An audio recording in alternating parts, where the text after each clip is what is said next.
Hello, everybody. Thank you for being here today and joining us for this webinar. My name is Maria García Puente. I'm a medical librarian from Spain and I'm coordinating this program.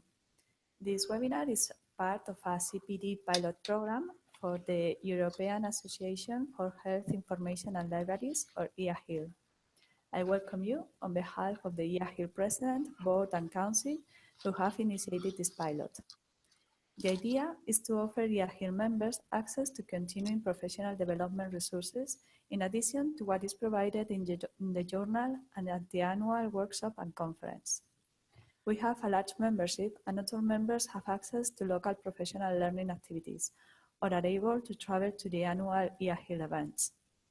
For this reason, we are piloting an initial series of short webinars. Each webinar will consist of a presentation of 40 minutes, followed by a Q&A session. As this is a pilot, we will be asking for your feedback so we can determine how to improve this program and whether this is something EAHIL members would like to see further developed in future years. You will be invited by email to give feedback after attending the sessions. In case you are not already a EAHIL member, you should know that it's free to join, and I hope you will join today. Marshall Dossier, President of EAHIL, will be here with you after the Q&A session to answer your questions about EAHIL. So we can start then. Our first presenter is Dr. Andrew Booth, a librarian and review methodologist who specializes in advising on review types.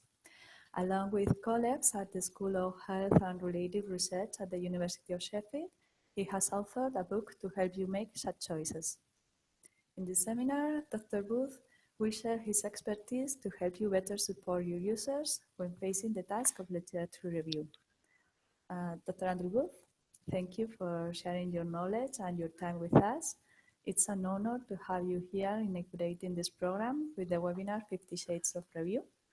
We are looking forward to hearing from you. Welcome. Thank you very much, Maria, and thanks to Maria and Marshall for their preparatory work on this exciting first pilot of CPD for EAHIL. It's a great privilege to have been invited to kick off the event. So I hope you're all here because you are expecting to learn about different types of review.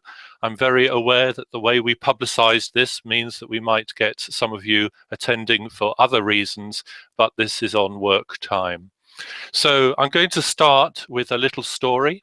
In the beginning, there was a single product, and as long as you chose to have the product or not to have the product, life was very simple. That was true of this fizzy drink. Other fizzy drinks are, of course, available. But life now is much more complicated. One can get caffeine-free, cherry, diet, vanilla, and in fact the same multi-headed corporation can also offer Dr. Pepper, Fanta, Lilt, Sprite, etc. So life has become complicated with choice.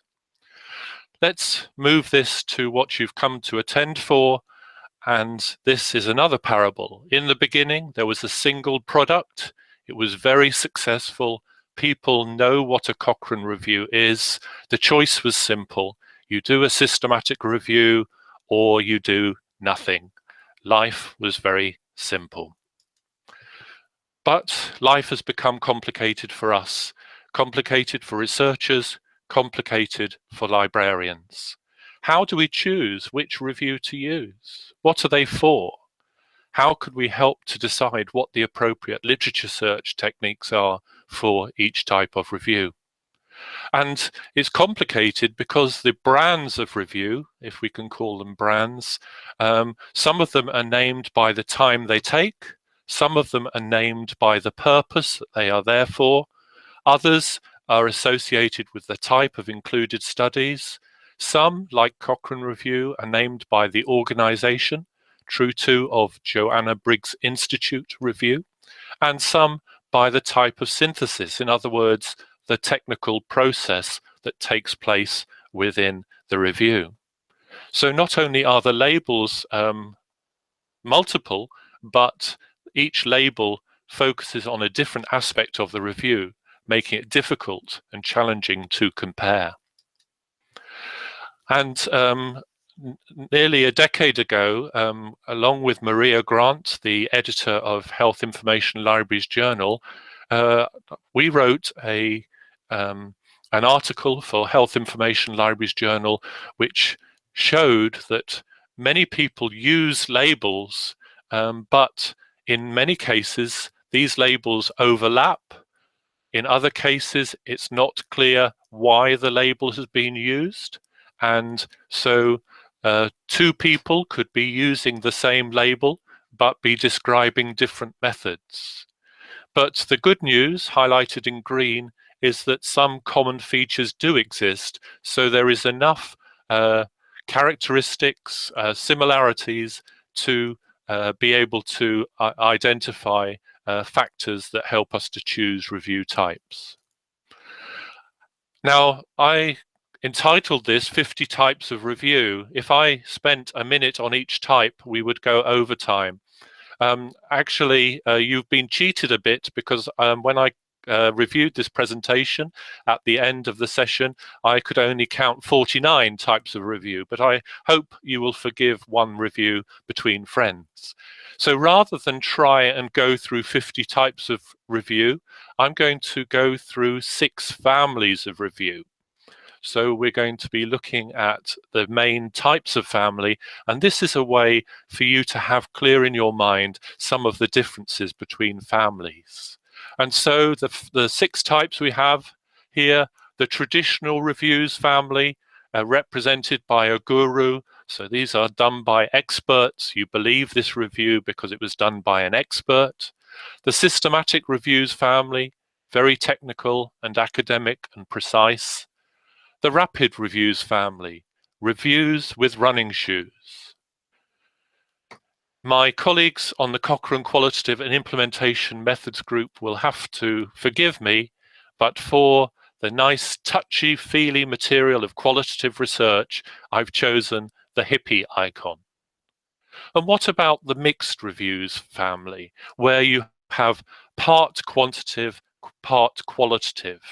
That is why we have the mythology of the centaur there. And then some reviews are very muscular, they're for a specific purpose, a specific audience, and so the way that those reviews are designed is absolutely tailored to that particular audience. So that's our starting point, 6 families that we're going to navigate through briefly. And I will pick out some of the members of the family, some of the more distinctive individuals, without, as I say, covering all 49 types in detail.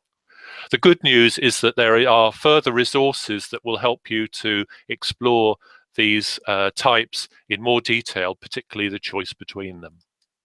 So let's start with the guru. I'm not going to spend very much time on this. The idea of this is that an expert very often selects the materials that they are going to write up in their article. They provide a summary. They criticize the articles. We don't know how they've searched the literature. We don't know how they've decided which studies are going to be included and which are not. They are showing us the world of literature through their own eyes, through their own lens. And this is where we were in terms of literature in the past. And for those of you who are interested, because many academic organizations still require traditional reviews, I have recorded here some of the sources where you would go to find characteristics of a traditional literature review. So just because they are traditional, that they are not novelty, doesn't mean to say they don't have any place in the whole review ancestry, but their place is very limited. And so this extract, this table, shows the different stages of research and the characteristics of each stage in a traditional review.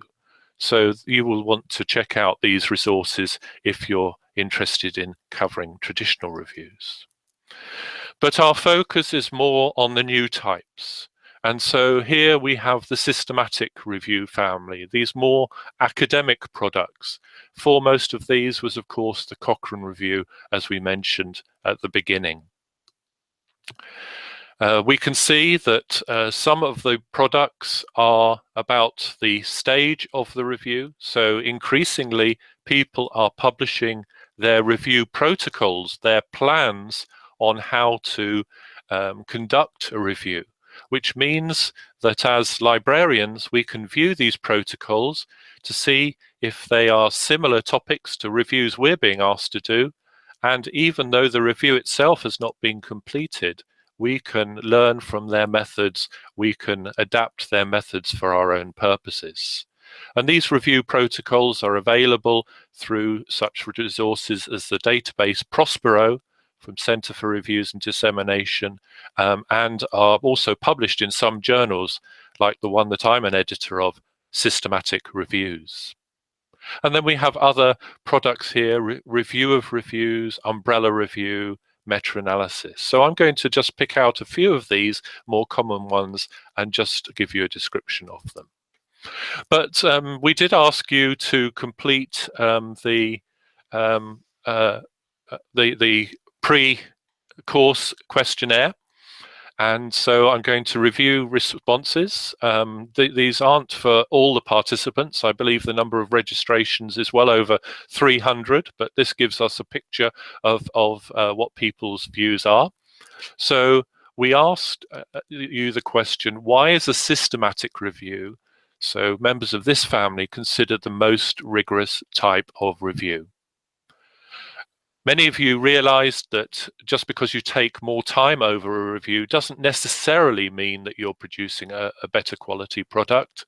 Obviously, it may mean that you are more thorough, but it doesn't guarantee it. It's interesting to see that you realize that just throwing money at a review doesn't make it good. No one chose to define a review just in terms of how much money you spend. So the main answers here are divided between those of you who feel that by searching more databases, you can be confident you've found all the relevant material, and those who realize that the review is there to minimize bias. So if we look at a definition of a systematic review, we see that although assembling the evidence is an important part, so finding the databases, finding the studies is important, that the characteristics of a systematic review are all around limiting bias. That bias is limited not just in the databases used, but in the follow-up processes, how we assess the literature, how we bring that literature together, how we interpret that literature. All of that must exclude bias. So in summary then, in response to your pre-course questionnaire, more time doesn't necessarily mean better quality. More money certainly doesn't mean better quality. Searching more databases does not necessarily make a better review. And I'll just share with you some recently published information here that actually a typical information professional will only find 55% of relevant studies through a Medline search. So they're missing a large amount of studies that are there, but they don't retrieve them. However, searching additional databases will only add another 15%. So the take-home message, the practical message here, is that doing a good Medline search will make a more difference to a systematic review than searching multiple databases. And this has been shown across a large number of topics.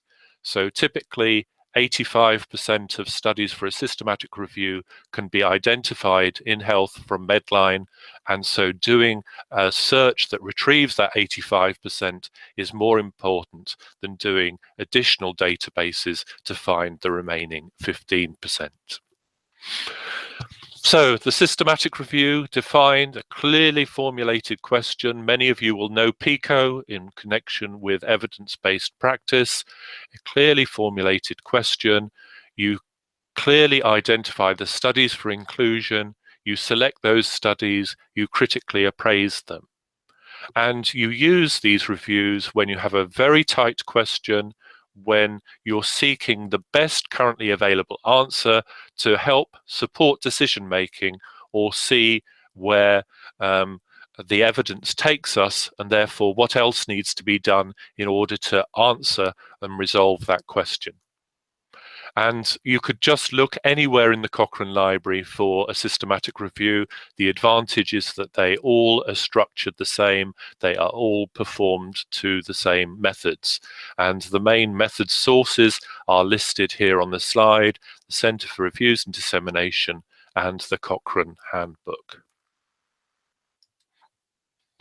And when we look at the systematic review process, we see the importance of these different stages in eliminating or limiting bias.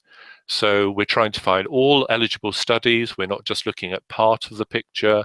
We have clear criteria for including them. We extract data so that the studies can be compared.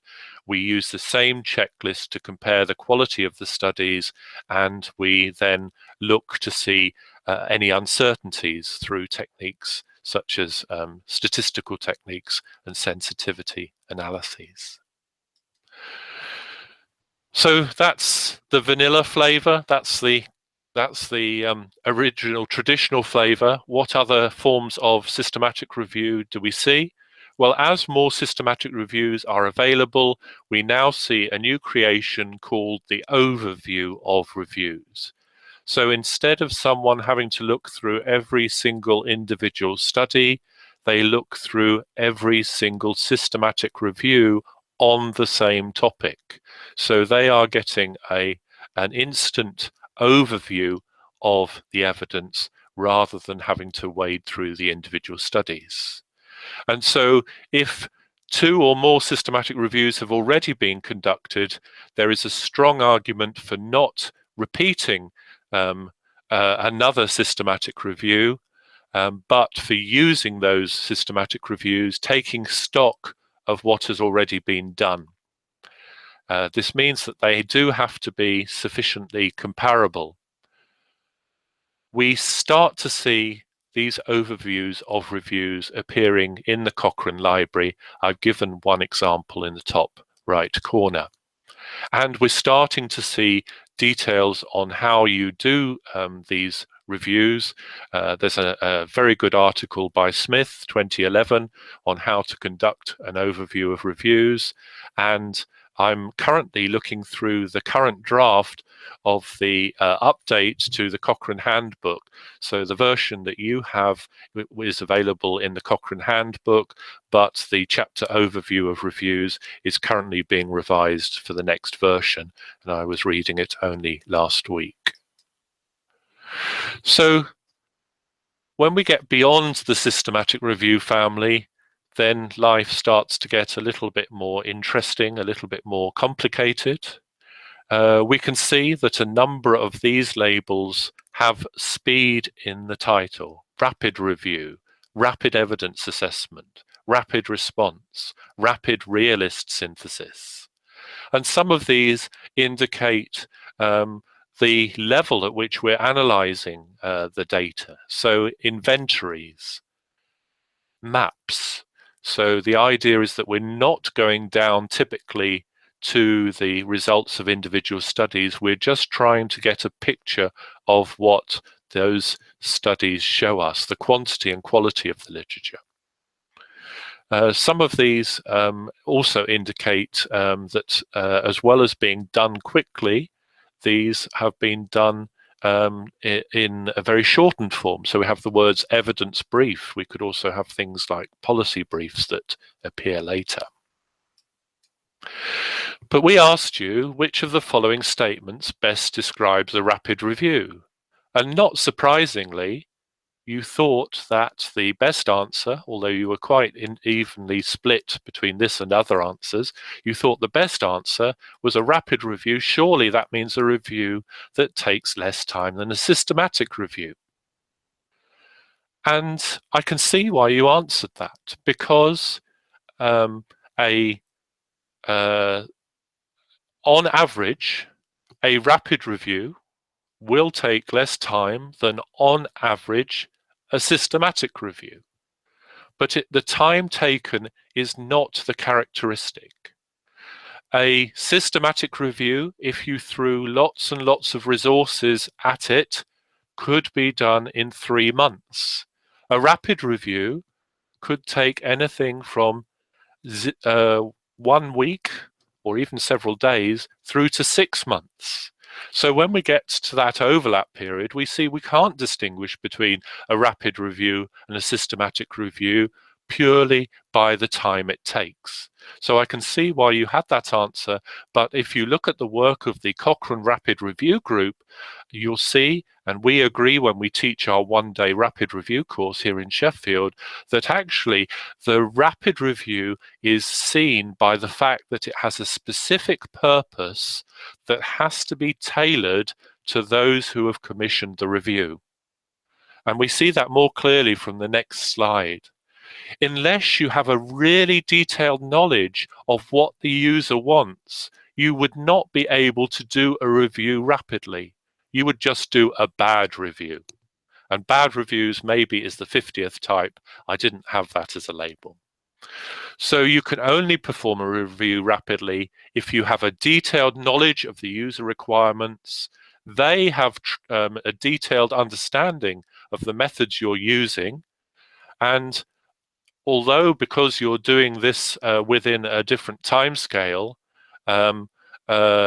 you're less likely to remove all the areas of bias as you would do with a systematic review, that you at least tell the customer what the main areas of bias are.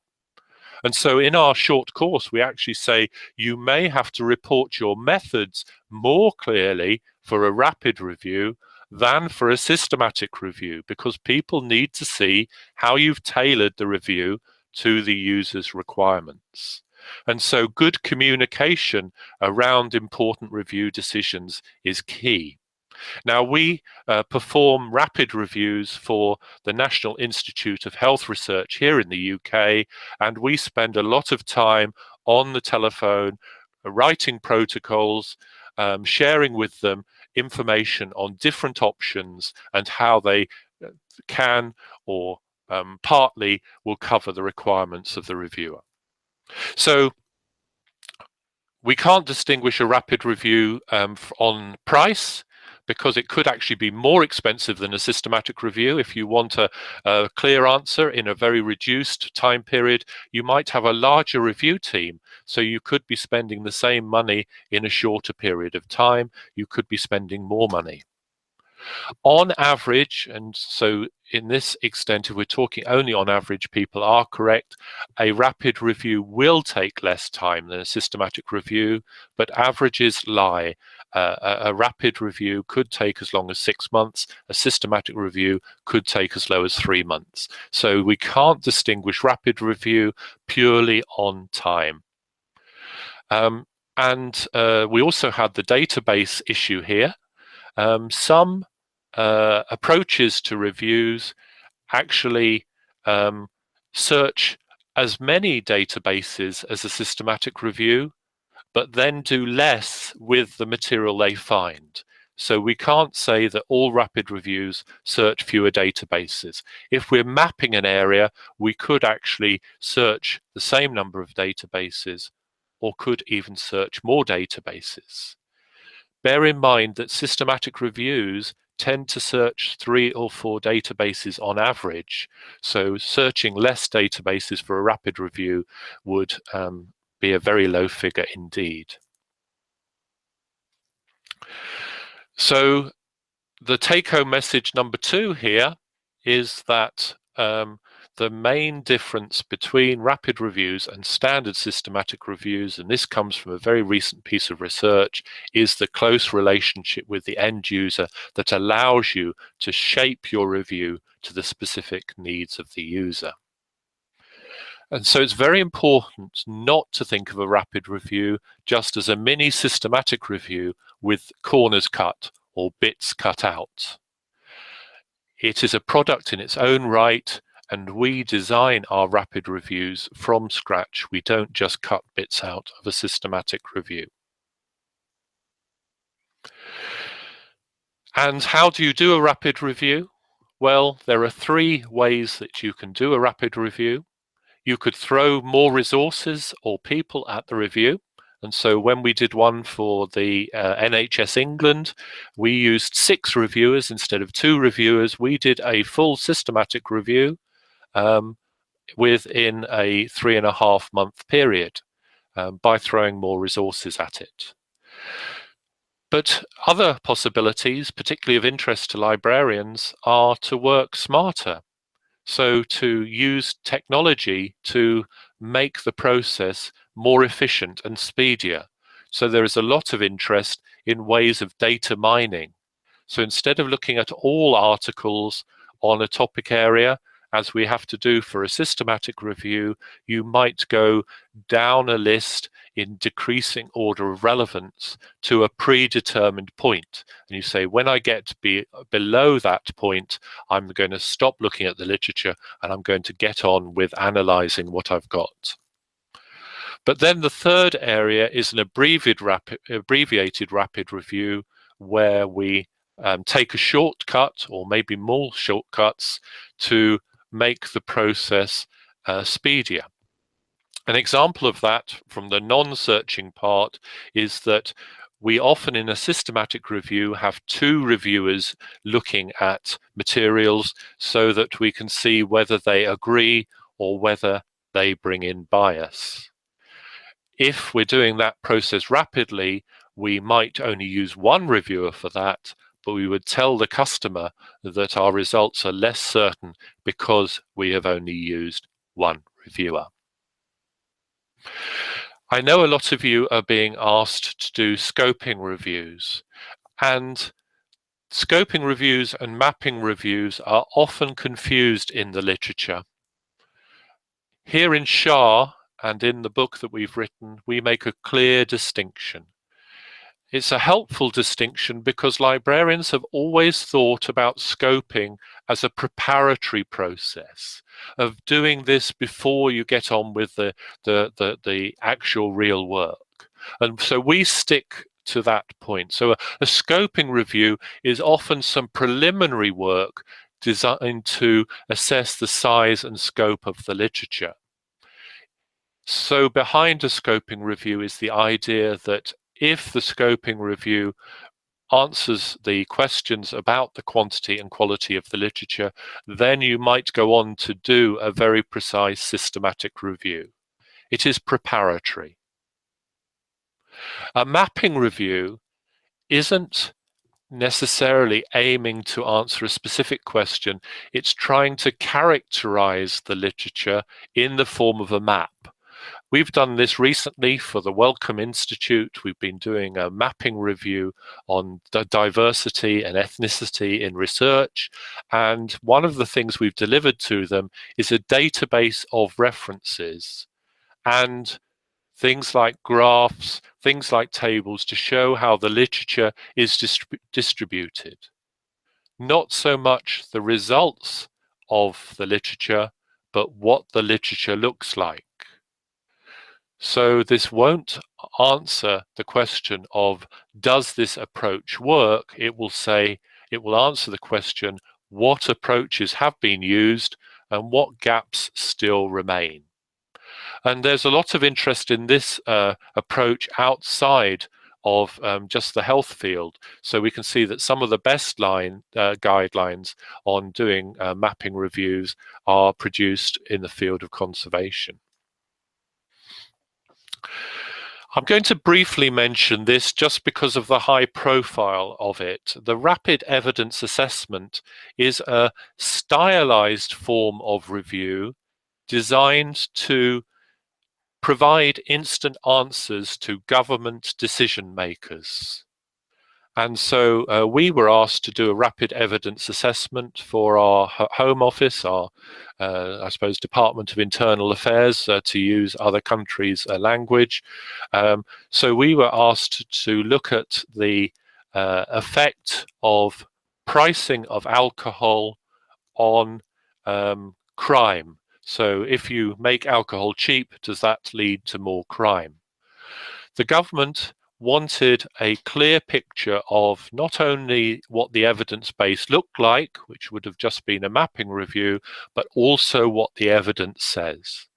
They wanted this done within a short time period.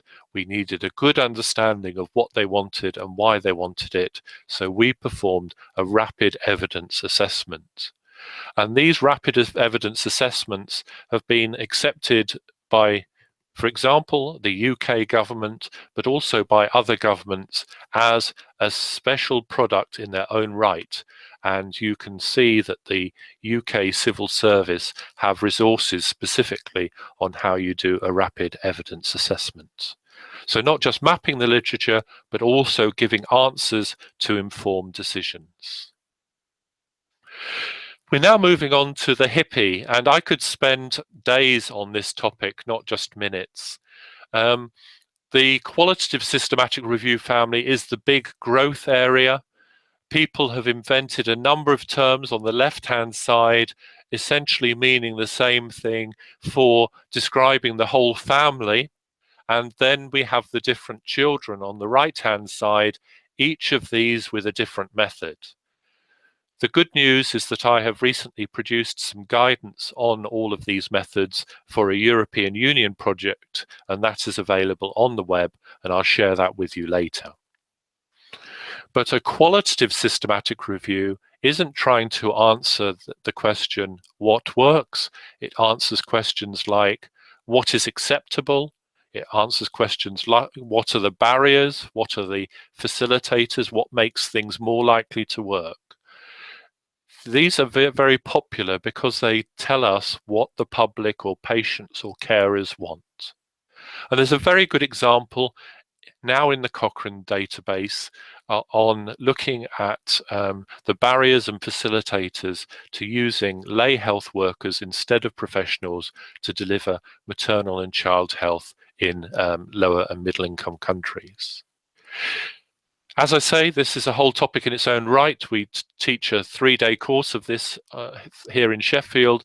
So if you want to look at some of the methods and resources, I can do little better than point you at our Cochrane Group website. And I mentioned that I'd produced some guidance. And so what this table summarizes, although there's accompanying text, is that for choosing a particular type of qualitative systematic review, what are the factors that you use to choose? So you'll see across the top, I'm not going to spend much time on this, but across the top are the different types of review. Down the rows are the different factors, so that you can see the first factor here is question type.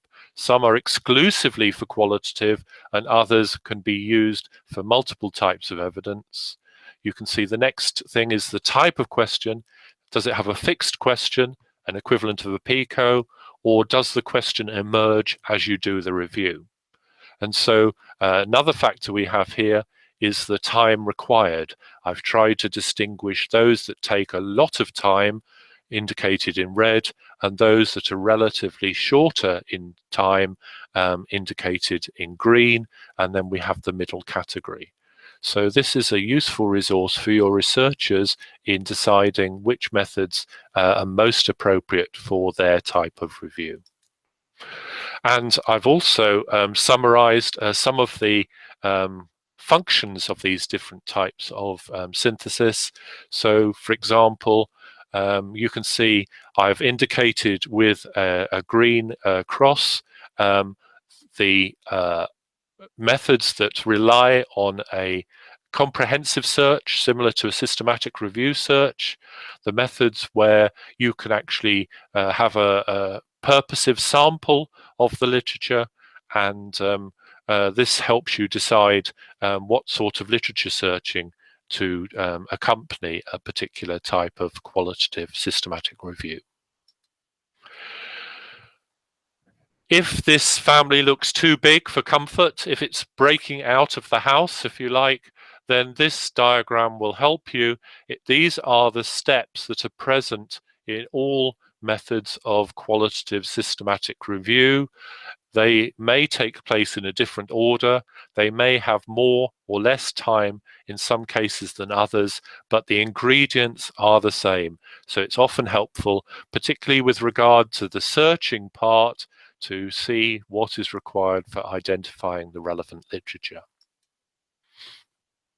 Now, I asked you the question as a pre-test, which of the following methods cannot be used to bring quantitative and qualitative studies together within the same review? Many of you correctly identified that meta-analysis is a quantitative method. You could comment on the studies, but you couldn't actually bring the studies together within the same review. And so that was the correct answer there. And here is the justification. So meta-analysis is a quantitative statistical analysis, but you'll see I've given you examples of narrative synthesis, realist synthesis, and narrative summary to demonstrate that you can include both quantitative and qualitative in the way you describe them. So narrative synthesis, you just summarize the number of studies, their characteristics in text in this particular way. I hope you're still with us. We're getting towards the end of our exploration of family trees here. So we move into the exciting area of development, mixed methods reviews, which are about bringing together the quantitative reviews, like Cochrane reviews, and the qualitative reviews, like those that study people's views. And so we not only find out what works, but also what people think of it. And so we've already mentioned some of these methods. Realist synthesis, this is a current growth area. Essentially, a realist synthesis is trying to answer the question, what works for whom, under what circumstances? It answers the what works for whom using the information from quantitative reviews. It uses the under what circumstances from qualitative reviews and builds a bridge between the two parts of the question.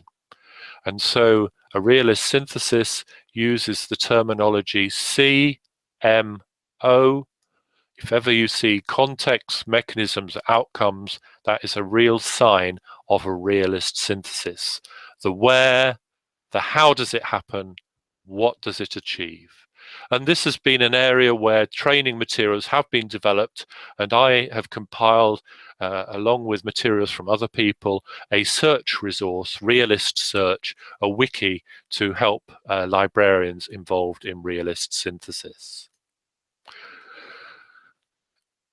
It's true to say that ways of bringing together quantitative and qualitative information were fairly primitive in the beginning, and what you would often do would be to do the two processes separately, so intervention studies and non-intervention studies, or views studies, attitude studies, and then you would look at the two reviews and bring them together in a third review, as in this particular slide. But increasingly people are interested, can we bring the material together earlier rather than waiting till we've got through the intervention review and the views review? Can we bring the information together at the time of reviewing rather than at the end, and make the process quicker and more meaningful? And that's what we're looking at the moment. On to our final family. Now this is very specific to the purpose that you need to perform. It includes things like health technology assessments, which are specifically for technology assessment agencies to answer a complex clinical and cost effectiveness question. It includes policy brief for politicians and decision makers. But it also includes reviews, some of which we've developed ourselves, to examine, for example, whether particular things operate together, a correlates review, or a recent one we've done, which is to look at what resources need to be in place to move a service from hospitals to primary care. So that's a logistics review. It uses very low quality evidence, but it's very informative in terms of what does a GP team need to think of if they're thinking of introducing diagnostic services into their practice. And then there's concept analysis. If people argue about what a concept means, then concept analysis is a formal way of exploring that.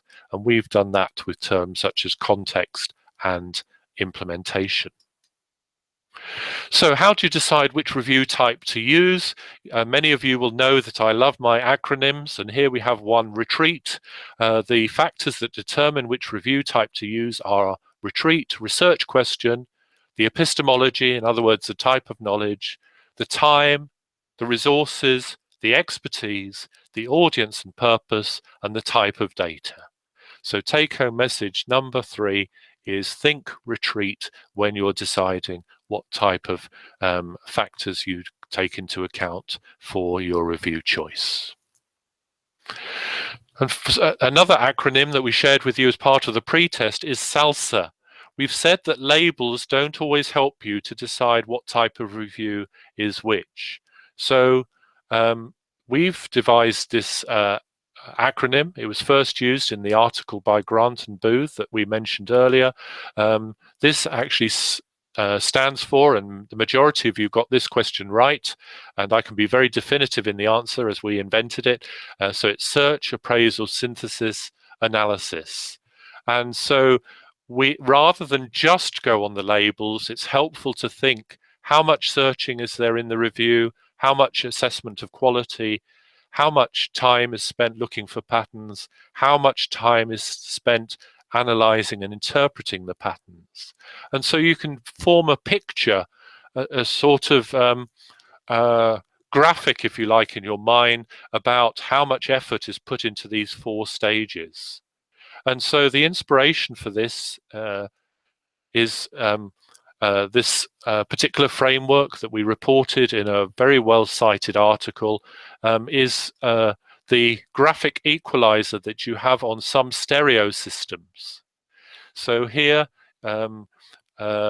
you can see the 4 elements, and so in the top part of the picture for a mapping review, searching is very extensive, appraisal is often non-existent, synthesis is moderate, analysis is fairly superficial.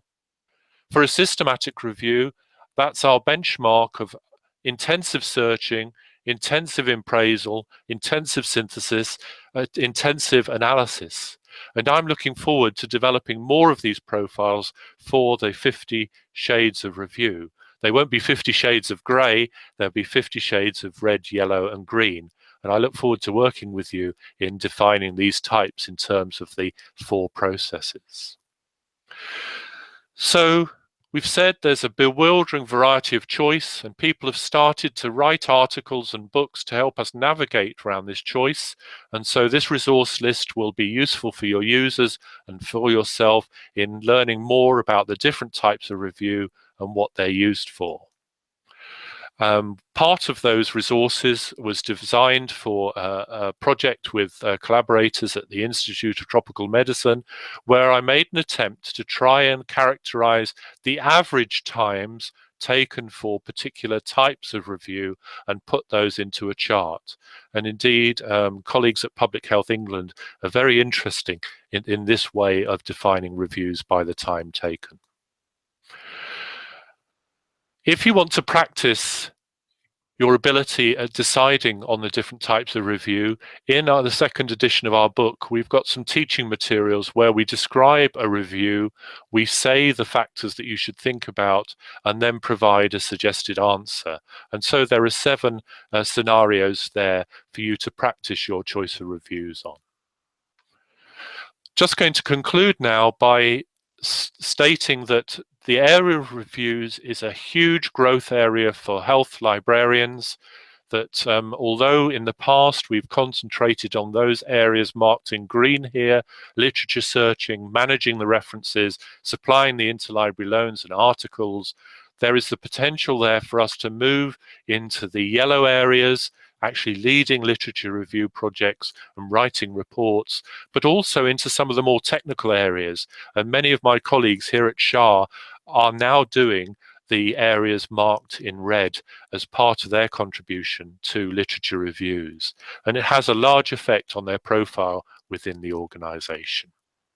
If you're interested in expanding your role as a librarian or information specialist in supporting reviews, there are some articles which describe these roles, including new ones on the right-hand side on how you can contribute to a scoping review and how you can contribute to a mapping review, both from the JMLA recent issue. But ultimately, a review is only going to be as good as the process that goes into it. And so I'm going to conclude with this cartoon. It's all original research that I've located for my review. I had no assistance when I looked it up on Wikipedia. Thank you for your attention. I look forward to your questions. Thank you very much, Andrew. Just to check that you can hear me as I'm speaking, Andrew. Yes, I can. Thank you, Marshall. Great. Thank you very much for that excellent presentation. I think you probably can't hear it, but we've got applauding happening around the internet here from all of us attending. That's lovely. Thank you. Now, we have a number of questions here. What I'm going to do is run through them in the order in which they were asked. So we've got a handful. It's not a huge number. First question was from Jacqueline, and she's asking about a particular reference and wants to make sure that in the reference list that we have somewhere the reference for the paper that was referring to the percentage of relevant papers found in Medline versus other databases. Yes, I realized as I was presenting that that was actually originally just for illustration, but as good librarians, you want to know my source. So yes, I can certainly add that reference. For those of you who like doing this thing, it's actually in the Journal of Clinical Epidemiology. It was published 3 or 4 months ago, and one way of finding it is by looking for my own correspondence in reply to the original article, where I shared some of my unpublished data from a Health Libraries Group conference, where I looked at the same issue and came up with very similar numbers. Okay, great, Andrew.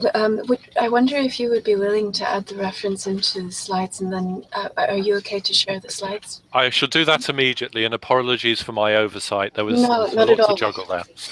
Part of the reason for me asking about the slides is that we've had a number of questions asking if you would be willing to share your slides, because there were quite a few references in there, and I'm also interested in looking at some of them myself.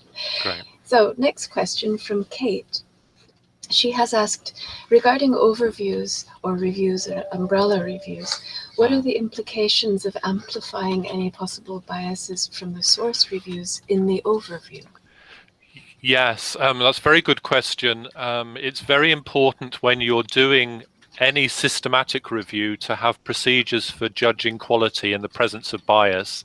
So if you're doing an overview of reviews or an umbrella review, just to distinguish there, an umbrella review is where the reviews have been designed to fit together and very often have common methods, whereas an overview is more a fortuitous pick of what's available on a particular topic. But when you're doing an overview of reviews, you use checklists that assess the quality of reviews. One is called AMSTAR, AMSTAR, and so you assess as the questioner suggested, you assess each individual review and assess the potential bias of each review. Of course, you do have the advantage that you can play the reviews off each other to, if you like, provide a check on each other's quality. So if, for example, two reviews come to a different assessment of the same study, they both included it, then you can actually use that as a way of signaling questions about the quality of one of those reviews. Okay, excellent. Thank you very much. I'm just going to rattle through these questions. Yeah. Next question is from Judy. She's asking about overviews and umbrella reviews also. She asks, should we also search for more recent studies published since the reviews? Because some overviews do and some do not. Yeah, no, that's a very good point. It obviously depends on how recent the coverage of the reviews is. We did a review on group clinics where we actually mapped all the included studies to see from the most recent reviews what studies were included. And as you would expect, as the reviews were more recent, more studies were included.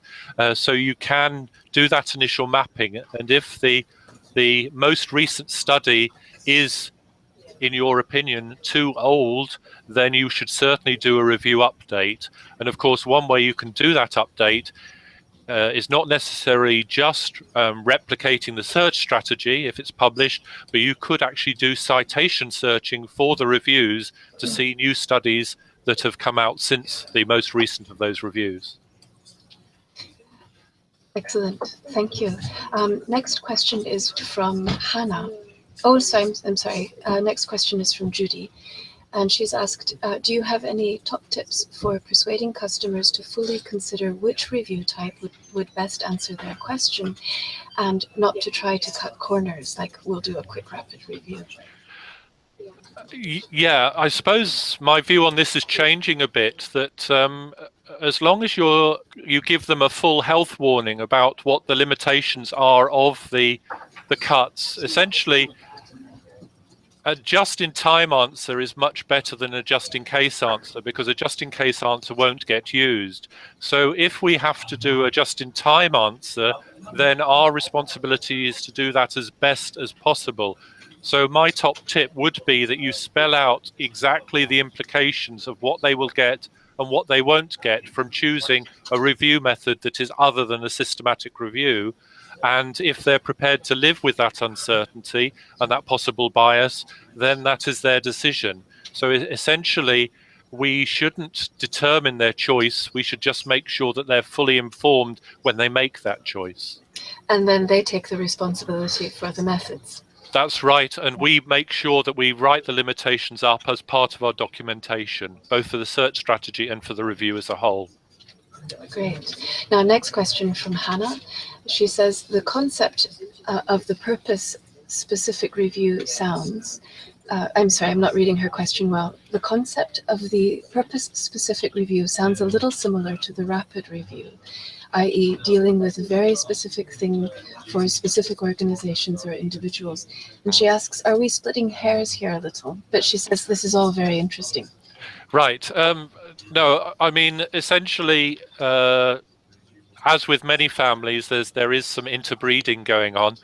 And so, yes, when we compare, for example, the policy brief, which is in a very clearly defined area, against a more generic evidence brief, which is available as a general support tool, then the distinctions in terms of the methodology do start to get a bit woolly. So I can agree that those distinctions are not always clear.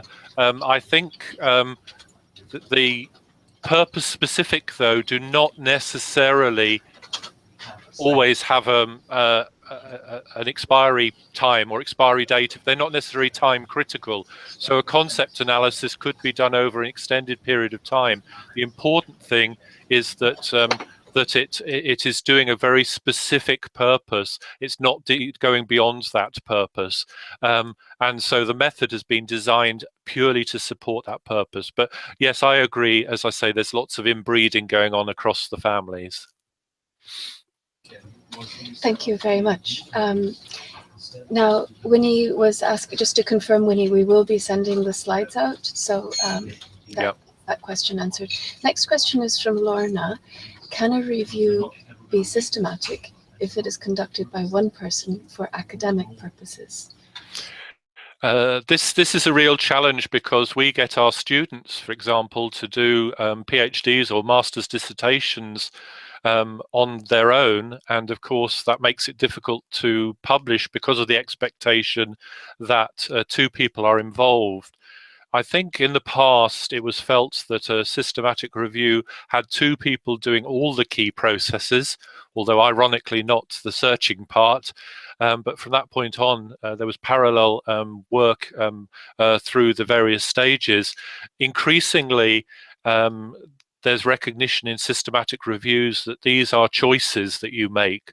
So, for example, you may start to use two people for critical parts of the process, not for all parts of the process. You may sample from the selection decisions to check one person, or you may have one person who is just checking another person's work. So there are lots of flexibility now within the systematic reviews template, a lot more than there used to be. But strictly speaking, because a systematic review is taking strategies to limit bias, you would expect to see two people doing a lot of the critical parts of the process. Incidentally, we are currently looking at adopting student reviews, in other words, repeating some of the process with a second reviewer to make them publishable. So rather than two people working on them at the same time, having two people working on them staggered to introduce the quality that is characteristic of limiting bias. Thank you. That's certainly a problem we have here with student work. Sorry if you have background noise from my microphone. I'm going to take two questions next from Isla. Her first question is, do the actual search strategies for systematic review or rapid review or realist review, etc., look different? And second question is, why have the Cochrane stopped being so consistent in their inclusion of full search strategies in their published reviews? Okay, so first, well, I'll take the second question first. So I think any inconsistency within Cochrane is a cause of concern, both for users of Cochrane and for the collaboration itself. And so a recent initiative has been the Messier standards, which are trying to make standards more consistent across reviews. So although I appreciate that as librarians we're dealing with the current outputs of Cochrane, I think the situation that's being described is being tackled, and so we will move to a situation where there is more consistency. And I know people like Carol Lefebvre and Julie Glanville are doing a lot to ensure that the standards are consistent for the searching part of the process as well as for other parts of the process. In terms of reporting, if you think of the SALSA diagram of the four different processes, it's clear that you can be doing very extensive searching for even a rapid review. It may well be that it's rapid because you spend less time on the other parts of the process. So there's no real justification for varying the search strategy according to the type of review you're doing. But there is a justification for varying it according to what we've already discussed, which is what the commissioner wants and the implications of that for its quality. So, for example, in the NICE process, the National Institute for Clinical Excellence, where they are doing, if you like, rapid health technology assessments, there is a requirement for that search part of the process to be as good as for a longer review, because if it wasn't good, they would be open to criticism. So I think it's more about the level of search reporting detail matching the purpose of the review and how it's going to be used, rather than simply mapping the type of review. Thank you. There are a few questions, additional questions coming in through the chat, but we may not have time to deal with them all. That, yeah. We've gone over the hour now, so I'll just pose you the last questions asked earlier. Stefan has asked, he says he didn't fully understand why you would only use Medline and sacrifice the other 15% of studies that could be found in additional databases. The choice of whether you sacrifice the 15% is to do with those designing the review. The point I was making is that one's time is better spent in doing an intensive search of Medline in terms of included studies than the time spent where librarians have traditionally focused on the sort of big is beautiful, look at my list of databases. So I'm not suggesting that you would sacrifice the 15% if you've got the resources to look at the 15%, and if you've already done a cast iron Medline search. What I am saying is, if your choice is between improving your Medline retrieval and perhaps having to go through more articles to find the studies, or extending to other databases, then the Medline will yield nearly twice as many included studies as searching other databases. By definition, the other databases are of decreasing relevance to your topic. That's how we select them, and that's how we work through them. So as you get further down a list of databases, your yield is becoming less if you've designed the search strategy well. How far down that list you go is to do with the resources you have available. Just as I mentioned, how far down a list of references reviewers will go in the future will depend on how long and how extensive they're prepared to search. Okay, one last question, and then finally I'll share a comment with you. So the last question is, are there standards for these review types? Well, no one has sat down with the 49 review types that I've outlined to you all today and said, let's produce standards for all of these. What has happened is that as a review type becomes more popular, then groups realize that it becomes important to communicate how they're done and how they're evaluated.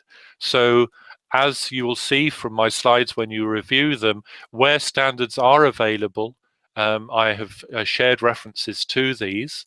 In some cases, those standards are the result of people just reviewing current practice. So they are real-world pragmatic standards rather than aspirational standards. What ideally we would like is the equivalent of the Cochrane Handbook, which is the aspirational standards of saying how things ought to be done rather than just simply how they are done. So the picture is very uneven. Ideally, we have standards that ensure the quality of each of the methods. What we typically have are groups of individual researchers reviewing an area and just recording what's been done. And in some areas, the methods are so new that the standards haven't yet appeared. So this is a changing area. Where they do exist, I have put them up on the relevant slides. Okay, thank you, Andrew. And the comment that I wanted to share with you was from Kate in response to one of your earlier questions, answers. And she was saying that she wonders if you could also use the ROBUS tool, so the risk of bias assessment tool. That's absolutely correct. Thank you for that, Kate. Yes, as with many of these review types, when you come to reviewing particular types of literature, there are multiple quality assessment instruments. That would be the subject of a whole different lecture, probably for a slightly different audience. But thank you for mentioning ROBUS. It certainly is worthy of mention. Now, we do have more questions, and I want to ask you, are you willing to continue, or would you like to stop? I have a few more minutes. I don't have a back-to-back meeting now. Perhaps another 5 minutes. Okay. But I'm also happy to look at the questions offline and draft some answers that could be added to the web. Okay. Well, let's see how we go. The next question is from Dorothy, and she asks, is the Medline search improvement not dependent on the version of Medline, i.e. PubMed versus subscribed versions, or is there not a difference? That is an important factor.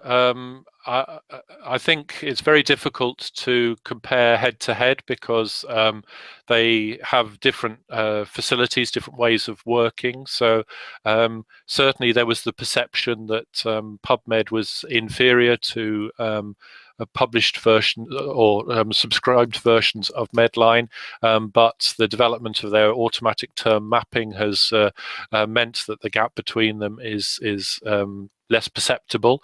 I think the point about platforms is very important in a related context, which is that search strategies designed for one platform are not instantly transferable across other platforms.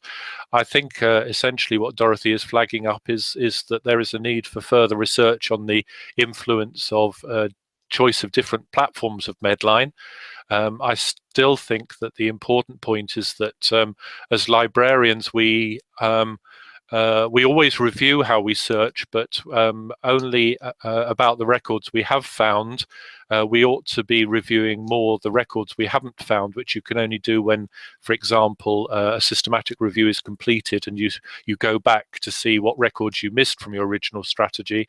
I think that would be a good way of professional development, would be, if you like, it's like they do it in the aircraft industry. They have near-miss reviews, and so I think anyone involved in searching where other sources apart from the database searching are used, for example, follow-up of references, would always do well to go back and see why were articles missed and what can I learn for my future strategy design.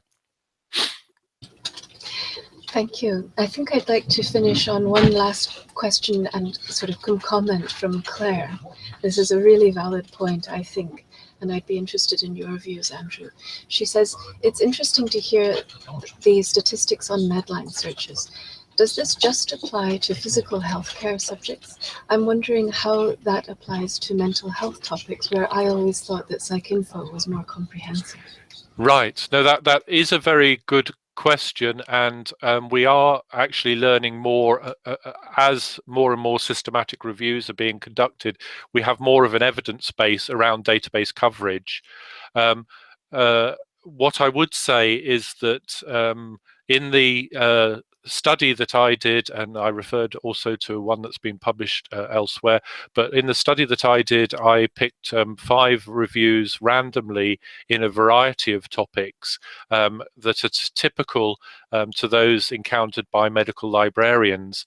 And although there were individual topic-specific differences, what was remarkable was in how many of those topic areas that the figures were similar.